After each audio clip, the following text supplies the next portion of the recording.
The courtroom was silent. The only sound was the nervous tapping of a teenager's fingers against the wooden table. The boy, barely 17, stood with his shoulders straight but his face pale.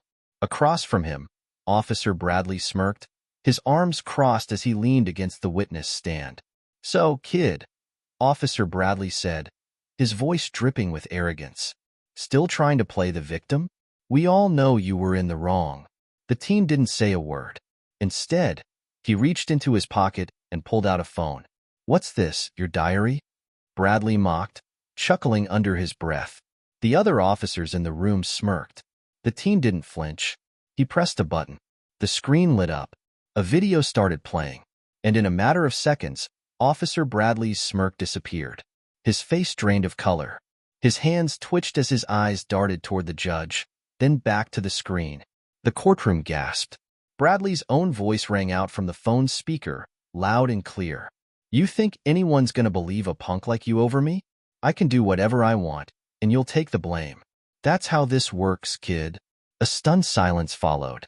The judge leaned forward, his expression unreadable. "Officer Bradley," he said, voice slow and firm, "would you care to explain this?" The officer opened his mouth. No words came out. Then, chaos erupted in the courtroom. Just a few weeks earlier, Logan Parker had no idea his life was about to change. He was an ordinary high school senior in Detroit, just trying to get through his last year before heading off to college. A quiet kid, he stayed out of trouble, focused on his grades, and helped his mom at her small bakery after school. But everything changed one rainy afternoon. Logan had just finished his shift at the bakery when he saw something strange near the park. A man, middle-aged, dressed in a suit, was arguing with Officer Bradley. It wasn't an ordinary argument, though. The man was shaking, his hands raised as if trying to defend himself. Then, in a flash, Bradley shoved him against a wall. Logan froze. He knew Officer Bradley. Everyone did. He was one of the toughest cops in the area, known for being aggressive, especially with teenagers. Kids whispered about how he'd set people up before, how he'd twist stories in his favor. The man looked terrified. Logan did the only thing he could think of. He pulled out his phone and hit record. Bradley had no idea someone was watching. He grabbed the man's collar, hissing something too low for Logan to hear. Then, suddenly, the man was handcuffed, pressed against the police car. "You attacked an officer," Bradley said. "No, Shut up. You're under arrest." Logan's heart pounded. This wasn't right. He had seen everything. The man had done nothing. For a moment, Logan thought about walking away. But something inside him told him he couldn't. He tightened his grip on his phone and stepped forward. "Hey, that's not what happened." Bradley turned. His eyes narrowed. "What did you just say, kid?" "I saw everything," Logan said, forcing his voice to stay steady. "You pushed him first." For a second, the officer just stared at him. Then, he laughed. "Oh, really?" Bradley said, stepping toward him. "And what? You think you're some kind of hero?" Logan didn't answer. He knew he had already said too much. Bradley's expression darkened. "Why don't you let the real men handle this and go home?" Logan hesitated. His fingers trembled as he slid his phone into his pocket. Maybe it was best to leave. Maybe speaking up had been a mistake. But then Bradley's next words sent a chill down his spine. "If I see you running your mouth again, Parker," Bradley said in a low voice, "you'll regret it." For the next few days, Logan couldn't shake the uneasy feeling. He barely slept. He kept the video hidden, unsure of what to do with it. If he posted it online, would anyone even believe him? This was Officer Bradley. People feared him. Then, the worst happened. Late one night, Logan was walking home when bright red and blue lights flashed behind him. A police car. His stomach dropped.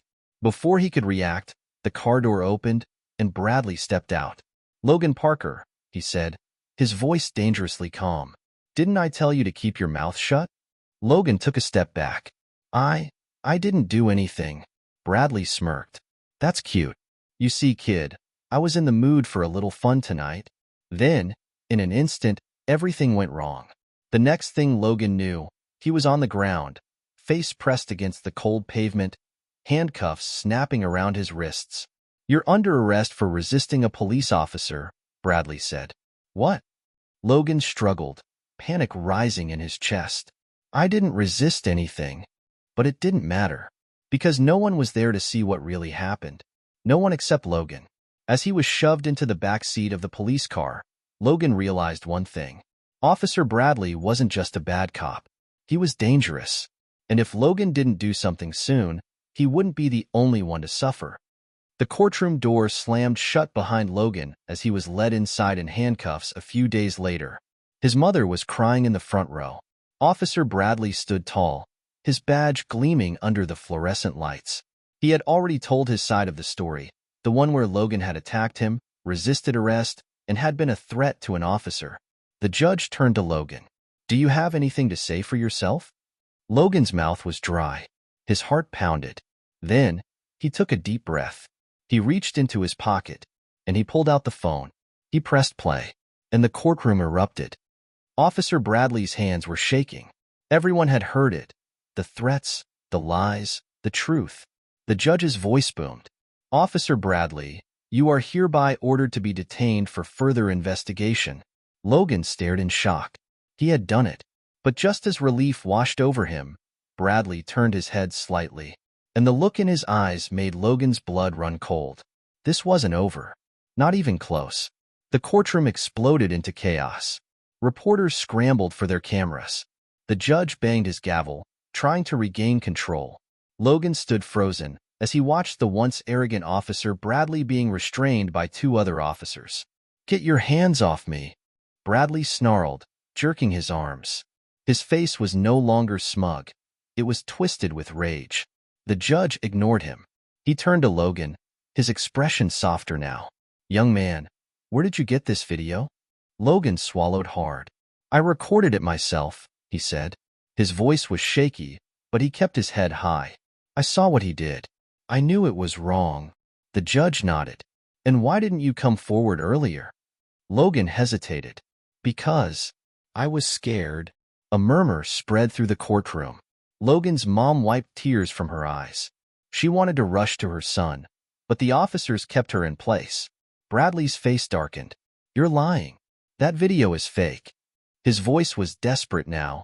The confidence he once had completely gone. The judge raised an eyebrow. Is that so? Then I'm sure you won't mind if we have forensic experts examine it. Bradley opened his mouth but didn't say anything. He knew he was trapped. Two officers grabbed him by the arms. You're coming with us, one of them said. As they dragged him toward the exit, Bradley shot a glare at Logan. His voice was low, but his words cut through the noise. You don't know what you've done, kid. Logan's breath hitched. The threat was clear. Bradley wasn't just angry, he was vengeful. And this wasn't over.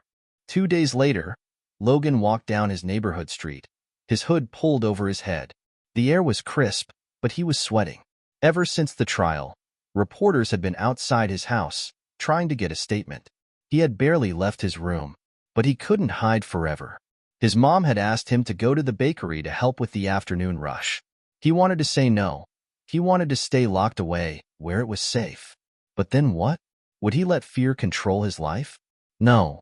So he took a deep breath and left the house. As he walked past the corner store, he noticed something strange. A black car was parked a few feet away. Something about it felt wrong. The windows were tinted. The engine was running. And even though Logan couldn't see inside, he could feel eyes on him. His pulse quickened. He picked up his pace. The car didn't move. Maybe he was being paranoid. But just as he turned the corner, he heard it. The car door opening. A footstep. And then, a voice. You think you're a hero, kid? Logan froze. His body turned to ice. Slowly, he turned his head. A man stood behind him. Tall, dressed in a dark jacket. A scar ran down his cheek. And Logan knew, instantly, that he was in trouble. Who are you? Logan's voice came out hoarse.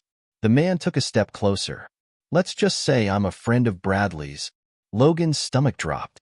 Of course, Bradley had connections. He wasn't just any cop. He had power. And if he couldn't get to Logan himself, he'd send someone else. Logan took a step back. I don't want any trouble. The man chuckled. See, that's the thing. You already caused trouble. You embarrassed the wrong person. Logan's mind raced. His phone was in his pocket. Should he call 911? No, there wasn't time. He had to get out of there. Now, without another word, Logan turned and bolted. The man cursed. Hey! Footsteps pounded behind him. Logan ran faster than he ever had in his life. His lungs burned. His legs screamed. He didn't know where he was going. All he knew was that he had to get away. But then, a car screeched onto the street in front of him. Logan skidded to a stop. The car door flew open. A second man stepped out, bigger than the first, meaner. Logan's heart pounded. He was trapped. He spun around, looking for another escape. That's when he saw it. A narrow alleyway to his right. Without thinking, he dove into it. The men shouted behind him, but he didn't stop. He sprinted down the alley, hurtling over trash cans, weaving between dumpsters. He could hear them chasing him, but the alley was tight, too tight for them to move as fast as he could. He burst out onto another street. He didn't stop running. Not until he reached the bakery. Not until he slammed the door shut behind him, his chest heaving, his hands shaking. His mom rushed over. Logan? What happened? He couldn't speak. He just looked out the window. The men weren't there anymore. But Logan knew. They'd be back. And this time, they wouldn't miss. Logan barely slept that night.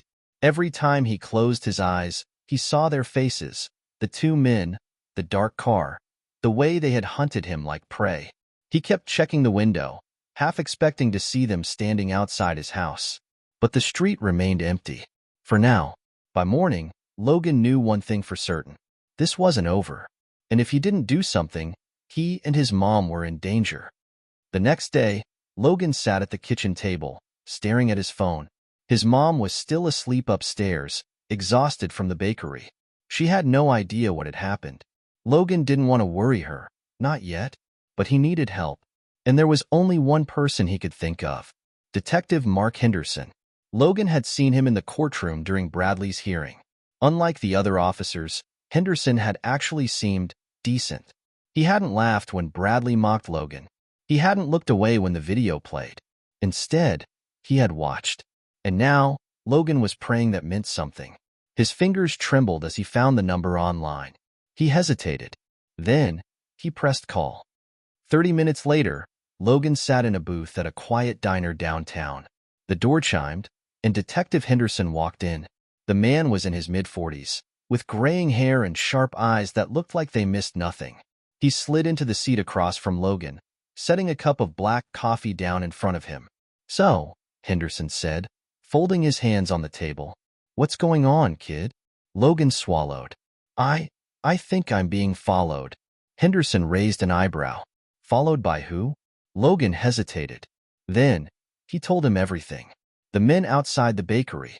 The car. The alley chase. The threats. Henderson listened, his face unreadable.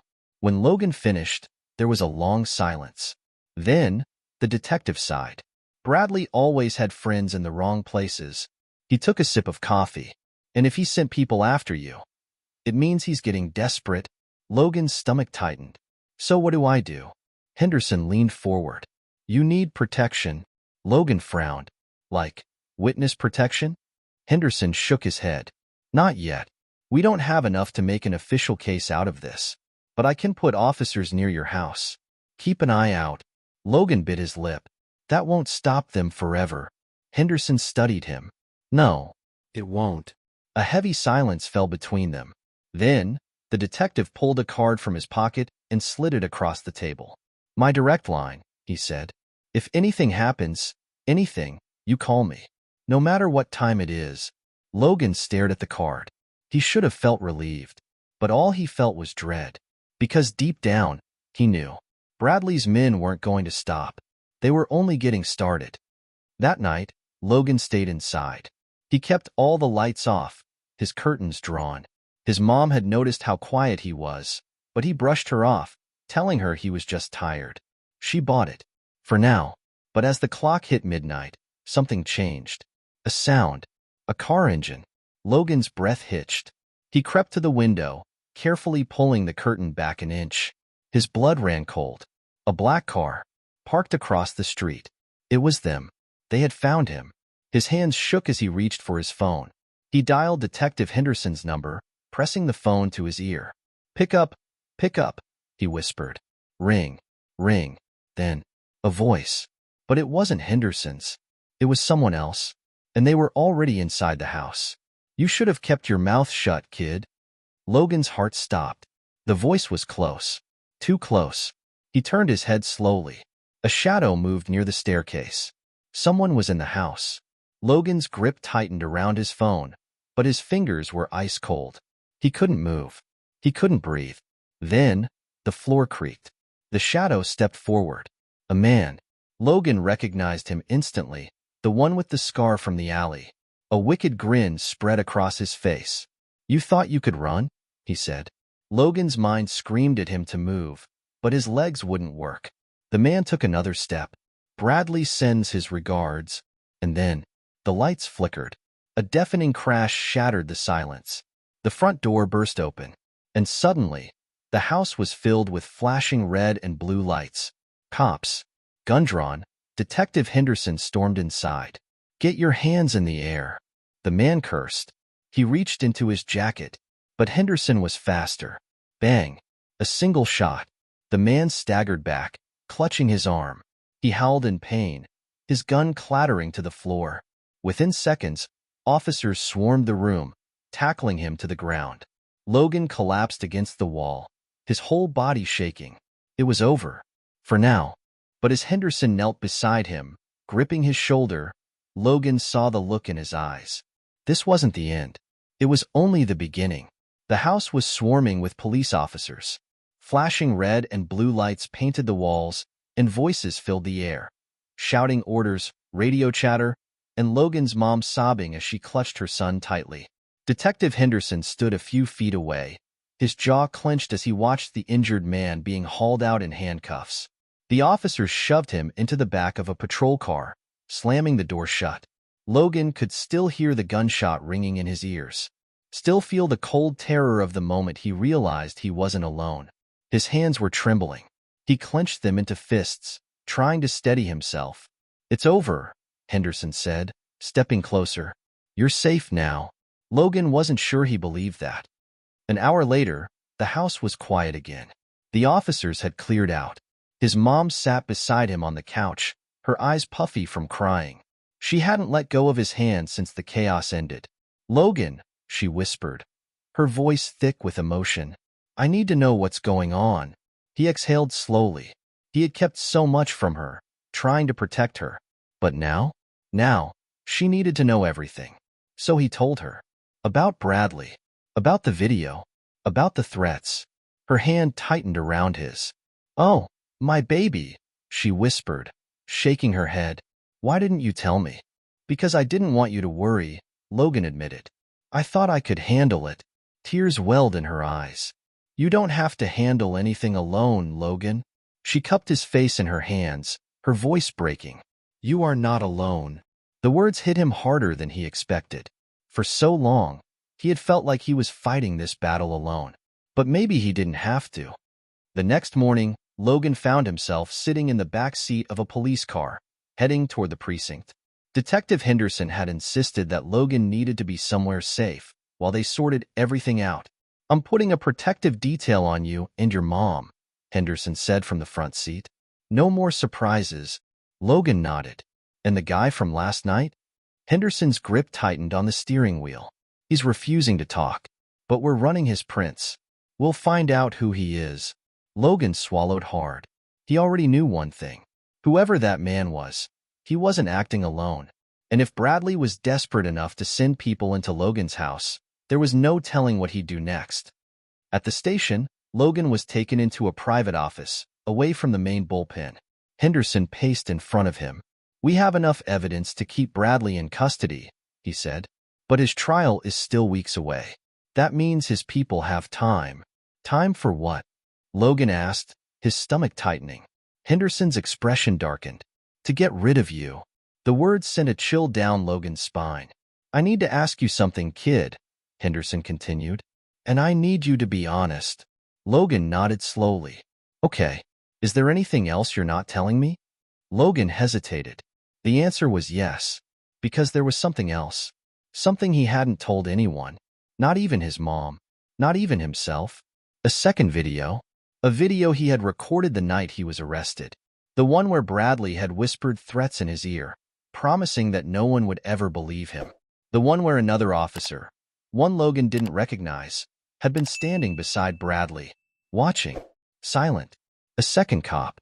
Someone else involved. Someone still out there. Logan's pulse raced. Could he trust Henderson?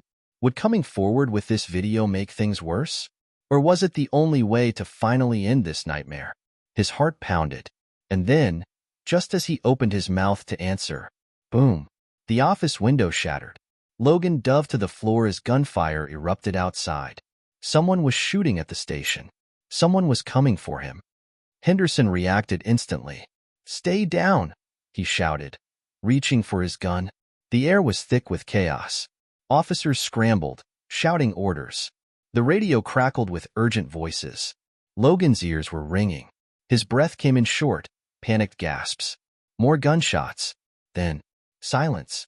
For a moment, Logan didn't dare move. Then Henderson yanked him to his feet.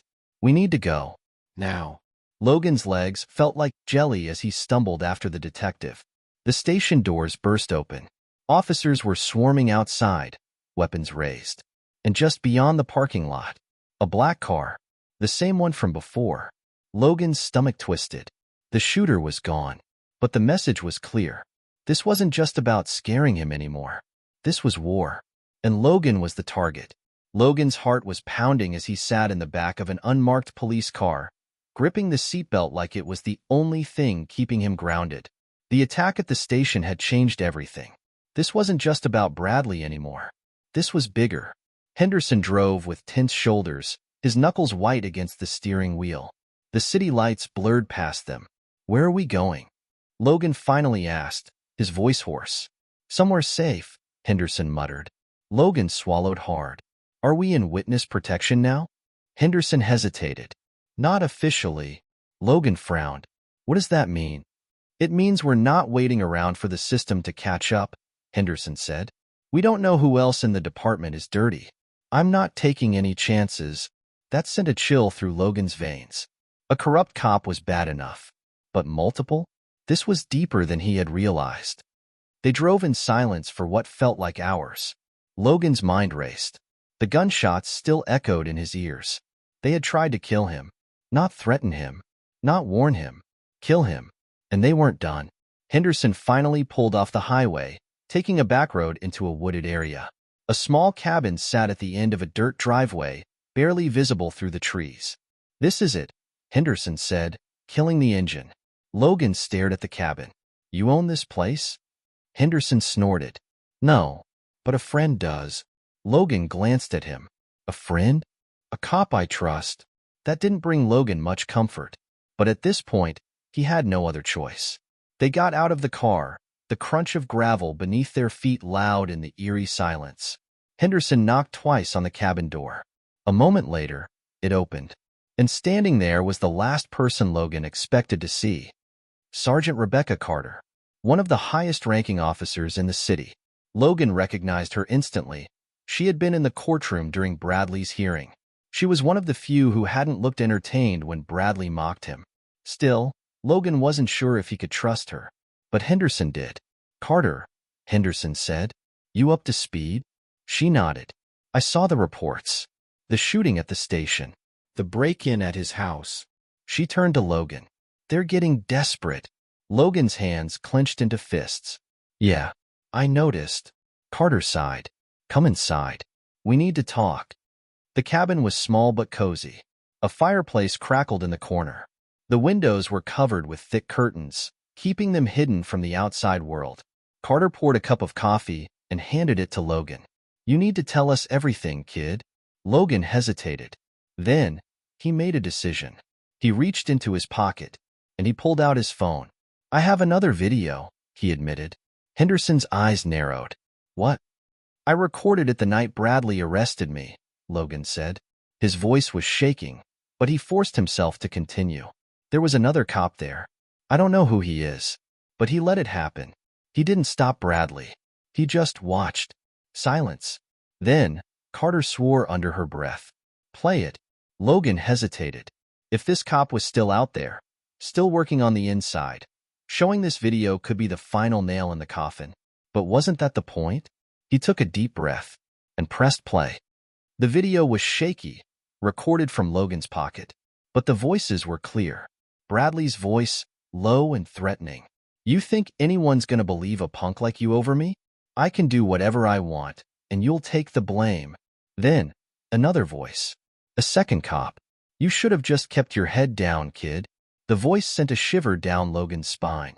Because it was familiar. Carter's face paled. She snatched the phone from his hand and replayed the clip. Then, she cursed. Henderson frowned. What? Carter's jaw tightened. I know that voice. Logan's stomach dropped. Who is it? Carter hesitated. Then, she said the name. And Logan's blood ran cold. Lieutenant Daniel Foster. One of the most powerful cops in the city. And Bradley's closest ally. This is bad, Henderson muttered. Bad. Logan repeated, his voice rising. Foster is still out there. And if he finds out I have this... He already knows, Carter interrupted grimly. Logan felt like the ground had been ripped out from under him. What? Carter sighed. Bradley's people aren't stupid. They wouldn't have tried to kill you unless they knew you had more proof. Logan's hands were clammy. His pulse raced. So what do we do? He whispered. Carter looked at Henderson. Then, she looked at Logan. We take down Foster, she said. For good. The next few hours were a blur. Carter and Henderson made calls, setting up a plan. They would leak a false report, tricking Foster into thinking Logan was being transferred to another safe house. When he took the bait, they'd catch him. It was risky, dangerous, but it was the only way. And Logan? He would be the bait. By midnight, everything was in motion. A police transport van was parked outside the cabin. Logan climbed in, his heart hammering in his chest. Carter patted his shoulder. You sure about this, kid? No, Logan admitted. But I don't have a choice, do I? She gave him a sad smile. No, you don't. Henderson climbed into the driver's seat. All right, let's move. The van rumbled to life. They drove down the dark road, heading toward the decoy location. For the first 10 minutes, nothing happened. Logan almost let himself believe it would work. Then, the first car appeared in the rearview mirror.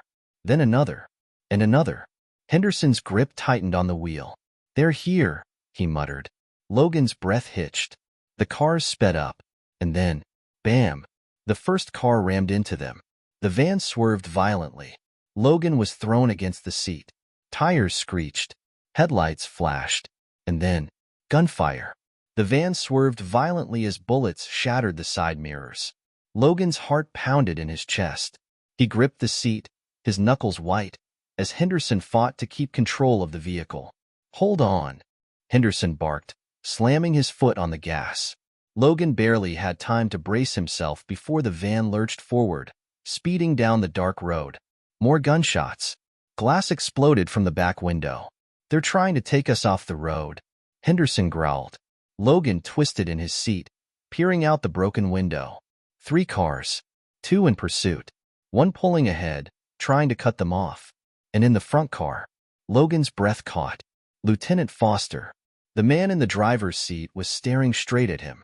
His grip on the wheel was tight, his jaw clenched. His eyes were cold. Foster didn't look angry. He looked determined. Determined to end this. Determined to kill him. Hang on, Henderson warned again. Then, he yanked the wheel. The van veered sharply onto a side road, tires screeching against the pavement. For a second, Logan thought they might have lost them. Then, the roar of engines filled the air. They were still coming, and they were getting closer. What do we do? Logan shouted over the chaos. Henderson didn't answer. His jaw was tight, eyes darting around, looking for an escape. Then, headlights appeared ahead. A roadblock. 2 police cruisers parked sideways, cutting off their path. Logan's stomach dropped. They were boxed in. Henderson cursed under his breath. They have people inside the department, he muttered. I knew it. Logan swallowed hard. So, now what? Henderson's eyes flicked to the rearview mirror. Then, to Logan. You trust me? Logan hesitated. Then, he nodded. Henderson's grip tightened on the wheel. Good. Then, he floored it. The van shot forward at full speed. The roadblock loomed closer. Foster's men were shouting, raising their weapons. Then, at the last second, Henderson yanked the wheel again. The van swerved off the road. For a moment, Logan felt weightless. Then, crash. They hit the ground hard.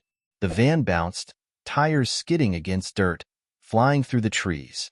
Branches slapped against the windows. The van rocked violently, then slammed to a stop. Everything went silent. Logan's ears were ringing. Dust filled the air. Then, a groan. Henderson. You okay, kid? Logan coughed, wincing as he nodded. Yeah, I think so. Henderson exhaled, pushing open the door. We need to move. Now. Logan didn't argue. He unbuckled his seatbelt, stumbling out of the wrecked van.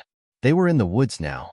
No roads, no cars, just darkness. And somewhere behind them, Foster's men, hunting them. We have to keep moving, Henderson said, already pushing forward through the trees. They'll search the crash site first. That gives us a few minutes. Logan nodded, his pulse racing as he followed. Branches crunched under their feet. The air was thick with tension. Then, a voice. Close. Fan out. They couldn't have gone far. Logan's heart pounded. They were coming. Henderson grabbed his arm, pulling him behind a thick tree trunk. We're not gonna outrun them, he whispered. We need a new plan. Logan swallowed hard. Like what? Henderson's eyes flicked around the forest. Then, he pointed. There. Logan followed his gaze. In the distance, through the trees, a cabin. Logan's stomach twisted. What if it's occupied? Then we hope they're friendly, Henderson said grimly. They had no other choice. So they ran. The cabin was old. Windows covered in dust, wood rotting on the edges. Henderson didn't hesitate. He tested the door. Unlocked. They slipped inside. The air was stale. The place had been abandoned for a long time. Henderson locked the door behind them. Stay quiet. Logan nodded, his breath shaky. Then, footsteps. Right outside. Logan's pulse skyrocketed. He held his breath. Then, a voice. Foster's voice. You can't hide forever, kid. Logan clenched his fists. They had made it to the cabin. But they weren't safe. Not yet. Henderson moved quietly, peeking through a small crack in the window. They've split up, he whispered. Some are circling the back. Others are staying near the trees. Logan's heart pounded. How do we get out of this? Henderson was silent for a moment. Then, he reached into his jacket, pulled out his radio, and turned it on. This is Detective Mark Henderson, he said, voice steady. I am requesting immediate backup at static. Then, a new voice. Cold. Smug. Now, Detective. Foster's voice crackled over the radio. That's not very smart. Logan's blood turned to ice. Foster had control of the police channels. They weren't getting backup. No one was coming. It was just them, against an army. Then, a sound. A soft click. The front doorknob. Turning. Slowly. Someone was coming in. Logan barely had time to react before Henderson grabbed his wrist, dragging him toward the back of the cabin. No noise, he mouthed. Logan nodded, his pulse thundering in his ears. They crouched low behind an overturned table. The door creaked open. Boots stepped inside. Foster's men. Logan's breath caught in his throat. They were trapped.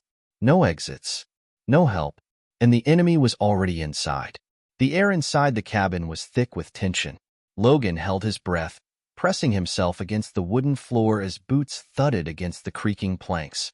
Henderson crouched beside him, gun drawn but steady. Through the narrow gap beneath the overturned table, Logan could see them. Two men, armed, slowly scanning the room. They weren't in a rush. They thought they had one. Logan's pulse hammered. He glanced at Henderson. The detective met his eyes, then made a small motion with his fingers. Wait. Logan swallowed hard and nodded. One of the men moved toward the fireplace, the other toward the kitchen. Henderson's jaw clenched. He was outnumbered. If he attacked, they'd hear the gunshot. More would come. They needed a distraction. Something. Anything. Logan's mind raced. Then, an idea. Carefully, he reached into his pocket. His phone. He gripped it tightly, making sure the screen was dim. Then, heart pounding, he pressed play. The video? The one with Bradley's threats. "You think anyone's gonna believe a punk like you over me?" The voice echoed through the cabin. Both men snapped their heads toward the sound. What the hell? Logan didn't wait. He threw the phone across the room. It clattered against the floor, landing near the back door. Both men instantly turned, guns raised. And in that split second, Henderson moved. Fast. He rose from behind the table and fired. Bang. The first man dropped. The second whirled, but Henderson was quicker. A swift elbow to the face. The man staggered back, and Logan, fueled by pure adrenaline, lunged. He grabbed the guy's arm, throwing his weight into it. The gun went off, but the shot hit the ceiling. Henderson didn't hesitate. One punch. The man collapsed. Silence. Logan's chest heaved. His pulse was racing. They had won, but not for long. Because outside, more footsteps, more voices. They weren't alone. Not yet.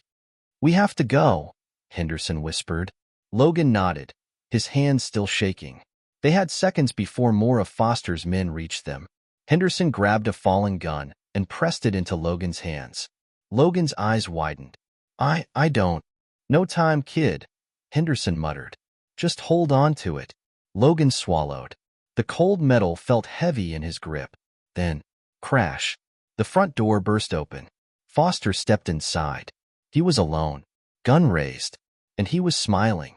"Impressive," he said, glancing at the two unconscious men on the floor. "Didn't think you had it in you." Logan's fingers tightened around the weapon. Foster smirked.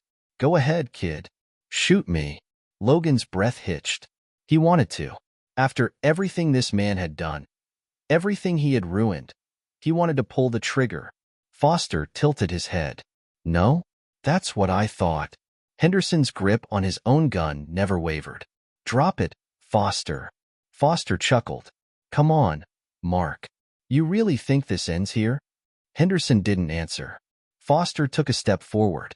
Logan's stomach twisted. This was wrong. Why was he so calm? Then, a flicker of movement outside the window. A shadow. Logan's blood ran cold.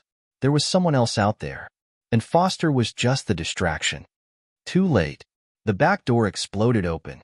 A third man stormed in, gun raised. Henderson spun, but Foster lunged. In a blur of movement, Logan saw it. The struggle, the flash of metal, the gun, the shot. Bang. Henderson stumbled. Logan's world tilted. His breath caught.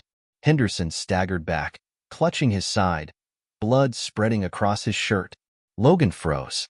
Foster smirked. "Well," he said, wiping his hands. "That's that." Logan snapped. Before he could think, before he could stop himself, he raised the gun. Foster barely had time to react. Bang. The shot rang out.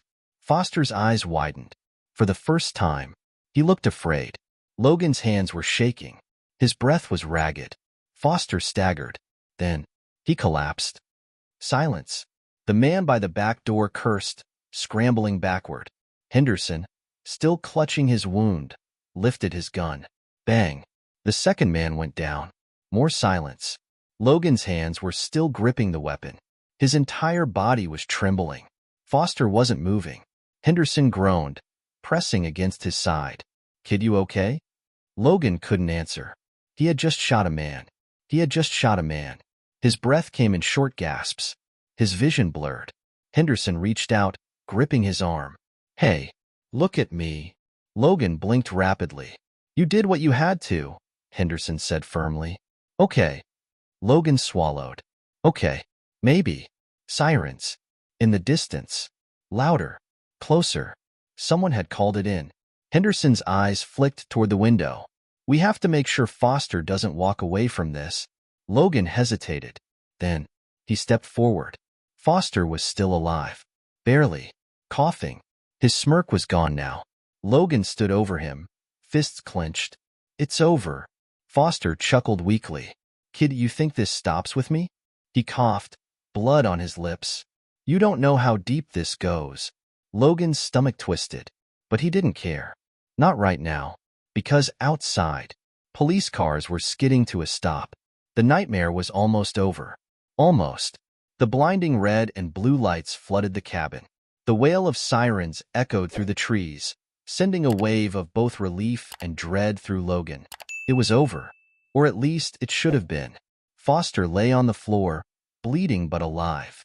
His breaths were shallow, his once arrogant smirk replaced with a grimace of pain. Henderson was slumped against the wall, his face pale, his hand pressed firmly against the wound in his side. Boots thundered against the wooden porch. Police. Hands in the air. Logan instinctively raised his hands, stepping back from Foster's motionless form. The cabin door burst open, officers storming inside, guns drawn.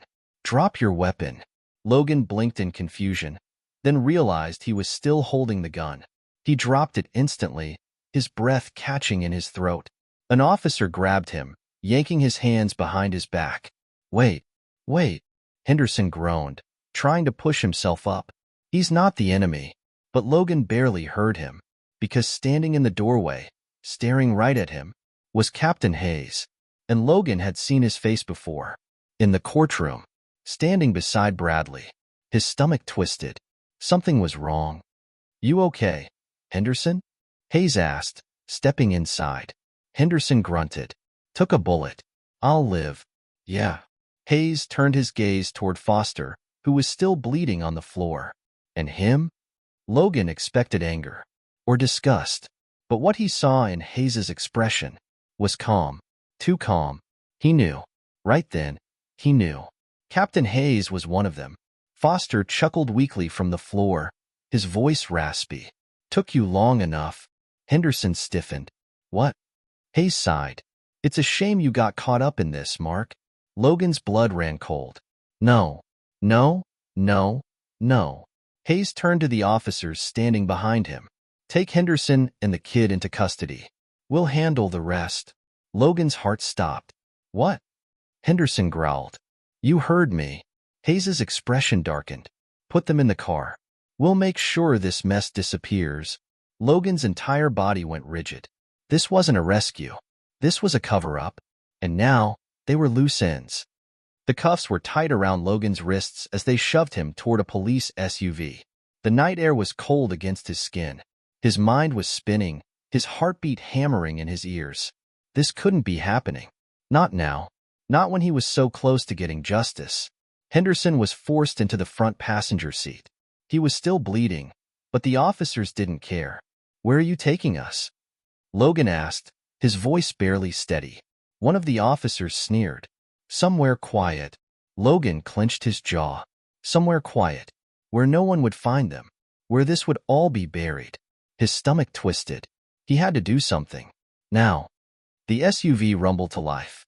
They drove. No sirens. No radio calls. Just the hum of the engine and the faint sound of Henderson's labored breathing. Logan sat in the back seat, his hands still cuffed.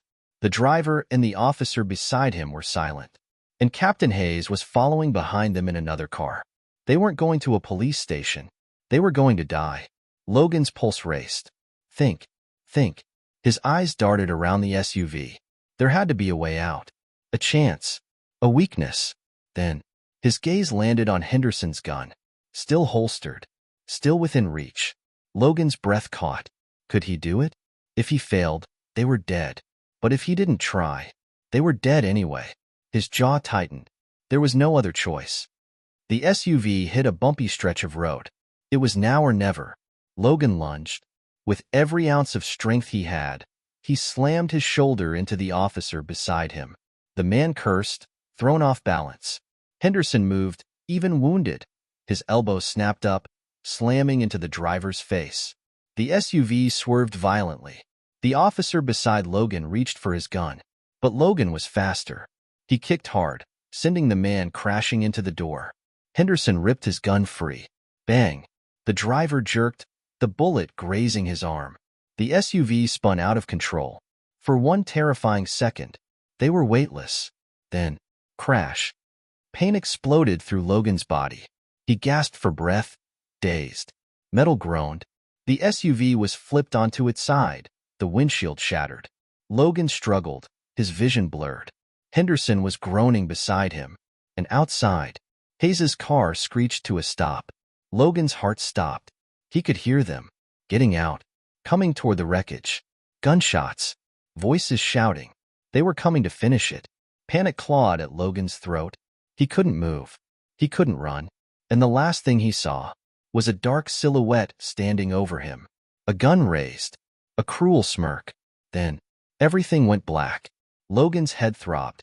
His body felt weightless, floating in darkness. Voices drifted in and out, muffled like they were coming from underwater. He tried to move. Nothing. Then, pain. A sharp, searing pain in his shoulder. His eyes fluttered open. Blurry shapes. Dim light. The rough, metallic scent of blood filled his nostrils. Slowly, his vision cleared.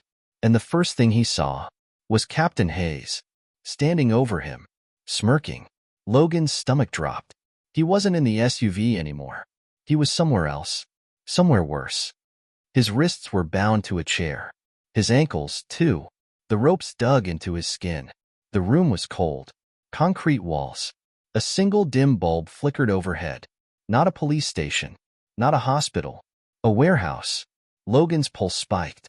His mouth was dry, but he forced out a whisper. Where's Henderson? Hayes chuckled, crouching in front of him. Oh, don't worry about him, he said. He's resting.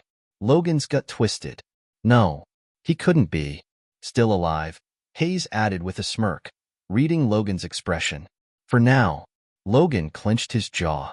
What do you want? Hayes sighed dramatically. I think you already know, kid. He leaned in, his voice lower. That video. The second one. Logan's breath hitched. The video? The proof that Lieutenant Foster, one of the highest-ranking officers in the city, had been working with Bradley. The proof that the corruption ran deeper than anyone knew. Hayes smirked. You hand it over and maybe, you and your detective friend walk out of here. Logan's heart pounded. He couldn't give it to them. But if he didn't, would they kill him?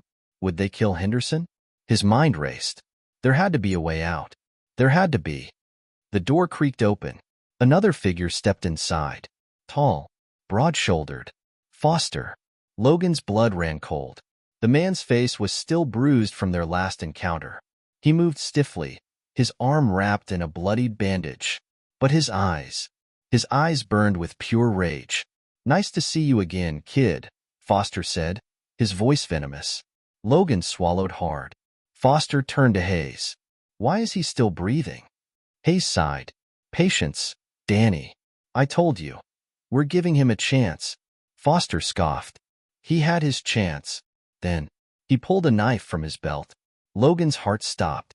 I say we make him talk. Logan struggled against the ropes. His wrists burned, his body screaming for escape. Foster stepped closer, twirling the knife between his fingers. I should have taken care of you the first time, he muttered. Hayes leaned against the wall, arms crossed. Go easy, Danny. We still need him alive. Foster smirked. Oh, he'll be alive. Then, he grabbed Logan's arm. Logan thrashed, but Foster was strong. The cold blade pressed against his skin. Last chance, kid, Foster hissed. Where's the video? Logan clenched his teeth. He couldn't tell them, no matter what. He squeezed his eyes shut. Then, bang, a gunshot. The sound ripped through the room. Logan's eyes flew open. Foster staggered backward, clutching his leg, his face twisted in pain. Logan's breath caught. Standing in the doorway, gun raised, was Detective Henderson. Back away from the kid, Henderson growled, his face pale, his hand pressed against his bleeding side. Hayes's smirk vanished. Foster cursed, dropping the knife as he staggered back. Thought we got rid of you, Hayes muttered. Henderson scoffed. Yeah, well, I'm hard to kill. Logan's pulse pounded. Henderson was still weak. He couldn't take them both alone. And Logan was still tied to the chair. Foster's face twisted with rage. He reached for his gun, but Henderson fired again. Bang. Foster collapsed. Not dead, but down. Hayes raised his hands slowly, stepping away from Logan. Now, Mark, let's be reasonable. Henderson's grip tightened on the gun. Reasonable? He spat. You kidnapped a kid. Hayes exhaled through his nose. Fine. You want the truth? He gestured toward Foster. Bradley was small time. We were never going to let him stay in power. But then your little hero here had to go and ruin everything. Logan's breath hitched. He wasn't just exposing Bradley. He was exposing all of them. The corruption ran higher than anyone knew. And these men, they weren't just protecting themselves. They were protecting something bigger. Hayes smirked. You think taking us down will stop this? He shook his head. There's always someone waiting to take our place. Logan clenched his fists. Maybe that was true. Maybe the system was broken. But that didn't mean they could get away with this. Not now. Not ever. Henderson's voice was steady. We'll see about that. Then, he fired. The bullet struck Hayes in the shoulder, sending him crashing against the wall. Logan flinched. Henderson moved fast, grabbing a knife from Foster's belt and cutting Logan's restraints. Can you run? Logan nodded, his legs shaky. Then let's move. They bolted toward the exit. Hayes groaned on the ground, but Foster's hand twitched. Logan's breath caught. He still had a gun. Logan grabbed Henderson's arm. Move. A shot rang out, but they were already through the door. The warehouse was burning. Smoke filled the air. Somewhere, an explosion rocked the walls. Logan didn't care. All he cared about was running. They burst through the main doors into the freezing night air. And there, on the road, were sirens, police cars, dozens of them, real officers, not the corrupt ones. Logan's chest heaved. They were safe. The next few hours were a blur. Foster and Hayes were arrested. The real officers stormed the warehouse, taking down the last of their men. And Logan? He was finally free.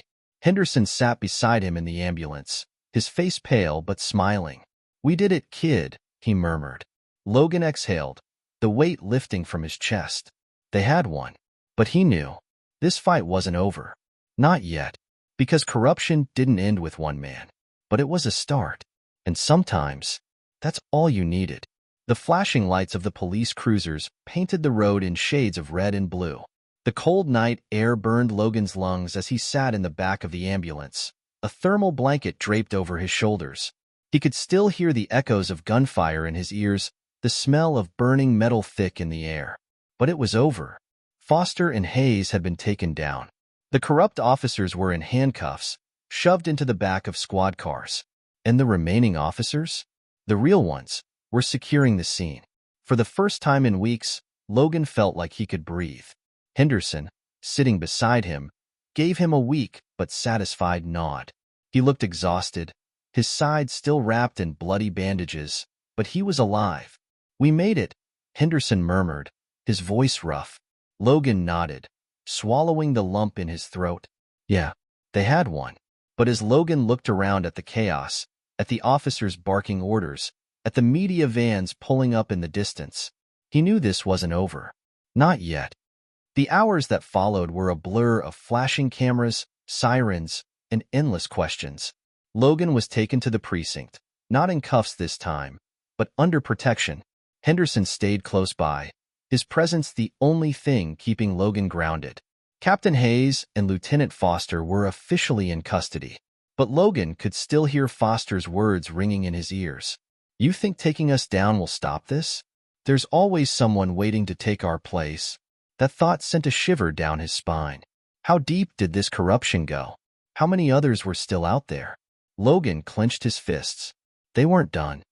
As the sun started to rise, Logan found himself sitting in an interrogation room, not as a suspect, but as the key witness to one of the biggest police corruption cases in the city's history. Sergeant Rebecca Carter walked in, carrying a file. She looked at him for a long moment before sitting across the table. Logan. He met her gaze, feeling a strange mix of relief and exhaustion. Yeah. She opened the file, glancing at the pages before nodding. You did the right thing. Logan let out a breath. It doesn't feel like it. Carter gave a small, knowing smile. It never does. But trust me. If you hadn't exposed Bradley, if you hadn't recorded that second video, We never would have known how deep this went. Logan frowned. How deep does it go? Carter hesitated. Then, she slid a second file across the table. Logan's eyes widened. Inside were names. Dozens of them. Officers. Detectives. Even a judge. People connected to Hayes and Foster. People who had been covering up crimes, taking bribes, setting people up for years. Logan's stomach twisted. This wasn't just a few bad cops. This was a network. A system. And it was bigger than he ever imagined. We have enough to start making arrests, Carter said, her voice firm. But we're going to need your help. Logan swallowed hard. My help? She nodded. Your testimony. Your videos. Everything. Logan felt the weight of it pressing down on him. He had already risked his life once. Could he do it again? He thought about his mom. About the bakery. About how close he had come to losing everything. Then, he thought about Bradley. About Foster. About Hayes. And about the people they had ruined. People who never got justice. People who never had a voice. Logan clenched his fists. If he didn't do this, who would? He looked up at Carter and nodded. I'm in. The trial was massive. News channels covered it for weeks. Foster and Hayes were at the center of it all, but as the investigation grew, more names were exposed. More officers were arrested. Logan testified. So did Henderson. And with every piece of evidence, every recorded conversation, every name added to the list, the city changed. For the first time in years, people saw justice. It wasn't perfect. Some corrupt officers slipped through the cracks. Some people got away. But the biggest ones? The ones who had thought they were untouchable? They fell. And Logan? He wasn't just a kid who got lucky. He was a fighter. A survivor. A name people would remember. Months later, as Logan walked through his neighborhood, the bakery sign glowing warmly in the evening light, he felt something different. Peace. For the first time in a long time, he felt safe. Henderson, now officially retired from the force, sat at a table inside, sipping a coffee. He looked healthier, happier. Logan's mom waved from behind the counter, a soft smile on her face. And Logan? He knew this was only the beginning. Because there would always be corruption. There would always be people trying to abuse their power. But now, he knew how to fight back. And no matter what came next, he wouldn't stop. Not ever.